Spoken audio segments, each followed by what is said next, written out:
Ada 4 kasus yang menunggu Bapak Lutfi bin Yahya. Apa kalau sudah cucu Nabi seperti keyakinan jenengan ini maksudnya ya, itu bebas melakukan apa saja, melakukan kesalahan tidak apa-apa, kan begitu pemikiran panjenengan mungkin.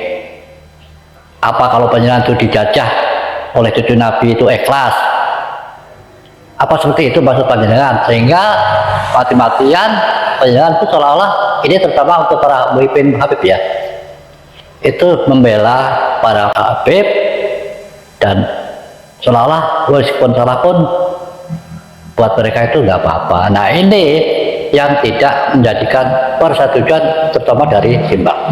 Maka Simbah tetap menyampaikan penyimpangan-penyimpangan yang dilakukan oleh para Habib atau siapapun harus sampaikan ke publik.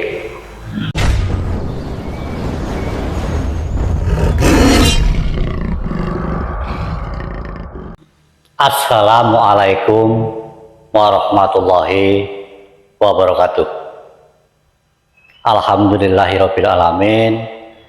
Wassalatu wassalamu ala asrofil anbiya'i wal mursalin wa ala alihi wa sahbihi ajma'in, amma ba'du. Para pemirsa semuanya, selamat berjumpa kembali dengan Simbah, tentunya pada channel Mbah Wirobismo.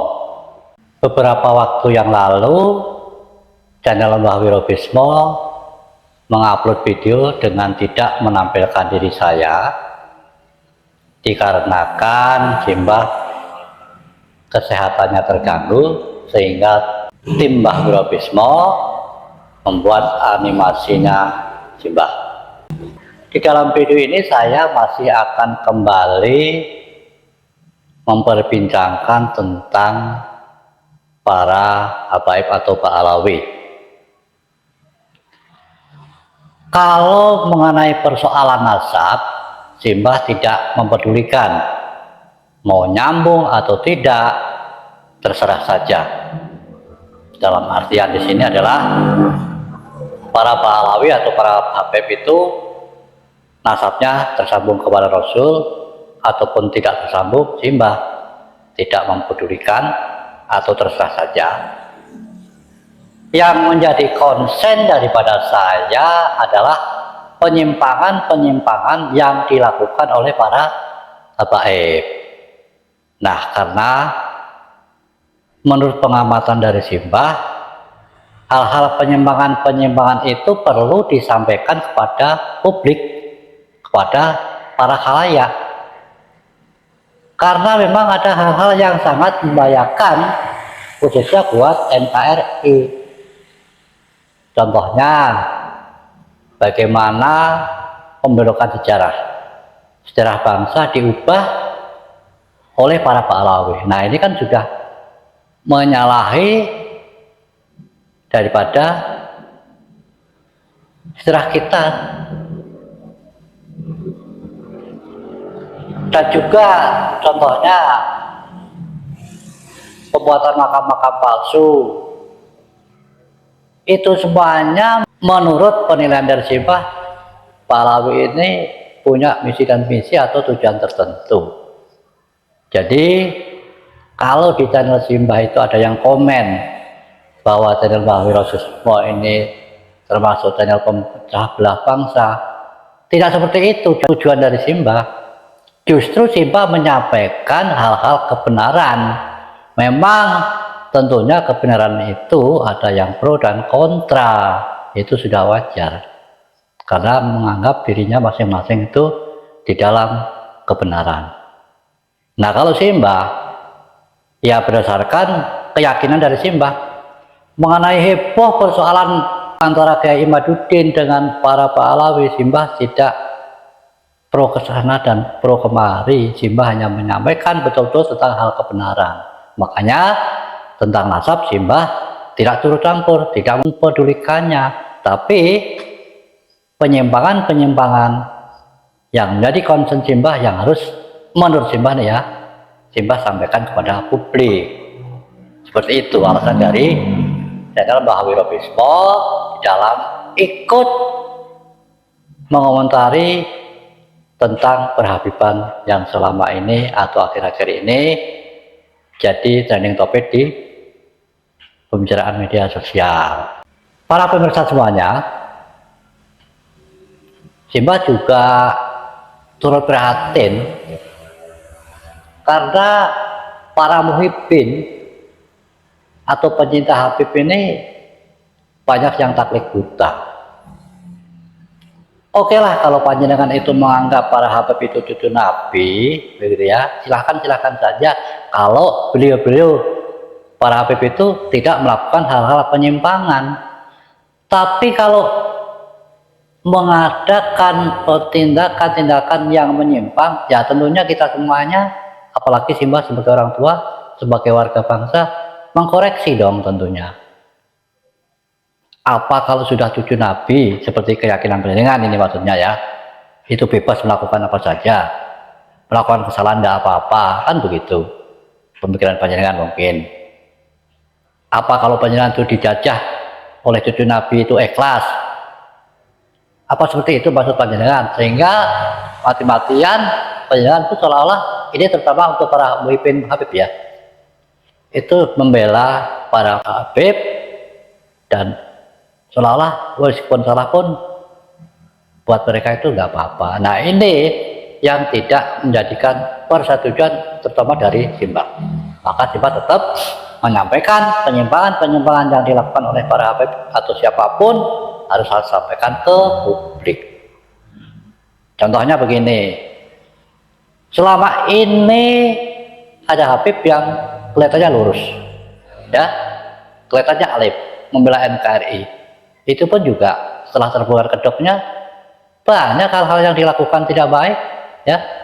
Bahkan pengamatan dari Simba rata-rata nih ya, rata-rata dikatakan semua juga ya saya tidak tahu soalnya, tapi kebanyakan yang diberitakan di medsos khususnya media sosial YouTube itu para Habib banyak yang menyimpang. Ada yang mengklaim Indonesia ini milik Aulia Tarim, ya. Itu tujuannya buat apa coba? Nah, hal-hal penyimpangan itu makanya Simba sampaikan kepada panjenengan semuanya atau kepada masyarakat umum.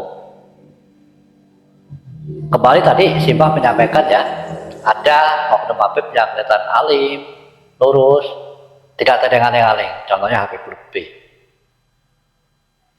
Ternyata juga Habib Lutfi banyak melakukan penyimpangan, yaitu pembelokan sejarah, ya, membuat makam palsu, begitu. Itu tujuannya buat apa coba? Makanya menurut pengamatan dari Simba, mereka itu bekerja dengan sistematis, terorganisir, sangat rapi. Ada yang kelihatan, ada yang tidak kelihatan, dan mereka bekerja sesuai dengan porsinya masing-masing. Apa yang saya katakan ini bukannya tidak berdasar. Banyak juga channel-channel lain yang memberitakan. Nah itu sebagai acuan dari Simba untuk menyampaikan lagi kepada publik atau masyarakat. Bagi panjenengan yang menentang apa yang saya sampaikan, saya tadi mengatakan ada dasarnya apa yang saya sampaikan ini. Contohnya Habib Lutfi ini banyak penyimpangan yang dilakukannya. Untuk itu, mari kita simak video dari channel Harisut yang mengatakan ada 4 kasus yang menanti Habib Lutfi. Ini videonya, mari kita saksikan bersama-sama.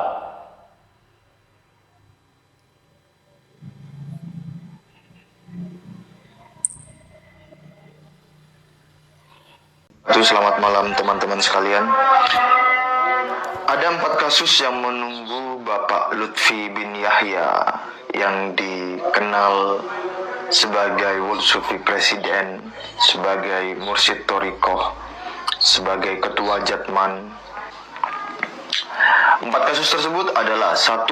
Fakta dia telah mengubah sejarah berdirinya NU. Ini adalah sebuah perilaku yang su'ul adab kepada Mbah Hasyim Asy'ari dan pendiri lainnya.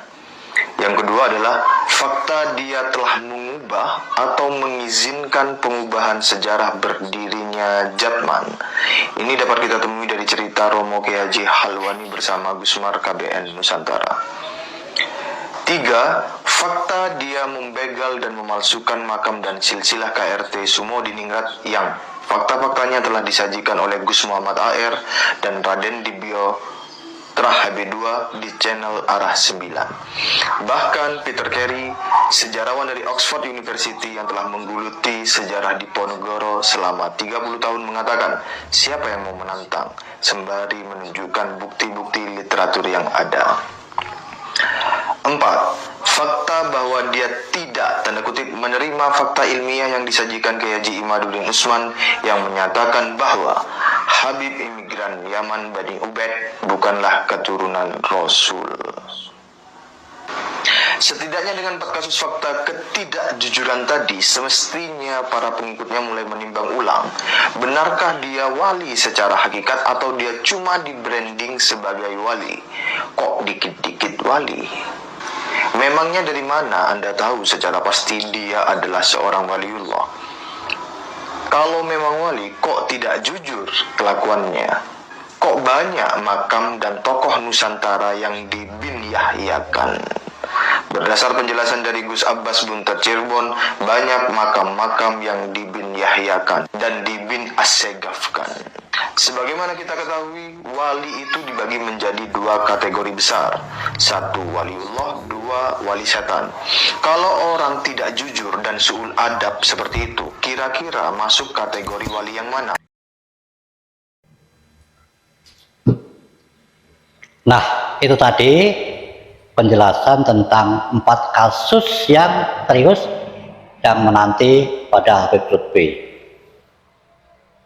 Jadi yang saya sampaikan ada dasarnya, dan memang itu betul-betul hal-hal yang kurang baik, yang menyimpang, sehingga Simbah berusaha menyampaikan pada khalayak atau pada masyarakat.